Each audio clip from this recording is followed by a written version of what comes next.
Bonsoir.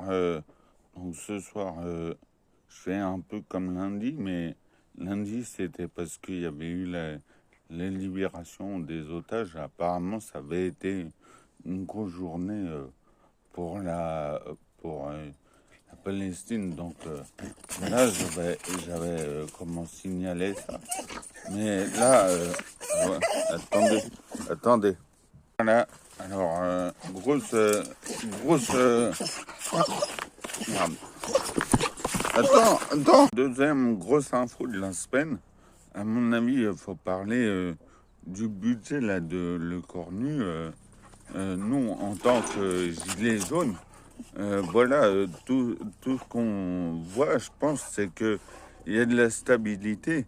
Et nous, en fait, mais il y a beaucoup de gens parmi les gilets jaunes qui s'offusquent de la de l'incapacité des parlementaires à s'entendre entre eux.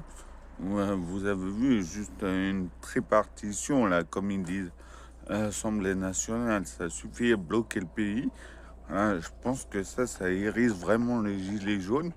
Que voilà, comme il n'y a pas de majorité bien claire, et ben du coup le pays est bloqué. C'est quand même un spectacle affligeant pour des gens qui sont payés 5 000, 6 000 euros par mois. Ils sont même pas foutus de faire des compromis.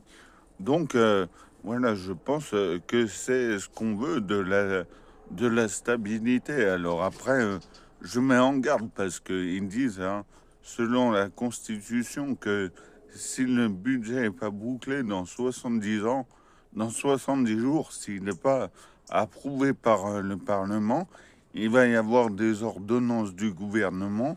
Et voilà, si le gouvernement il prend pas compte de ce qui a été dit à l'Assemblée, à savoir la suspension des retraites, enfin de l'âge de la retraite à 64 ans, et ben là, je pense que ça va péter parce que une fois encore, ils nous auront trahis.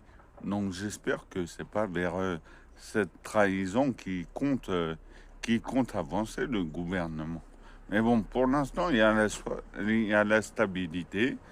Voilà, croisons les doigts pour que les députés qui sont payés, comme je vous dis, plusieurs milliers d'euros, arrivent à s'entendre.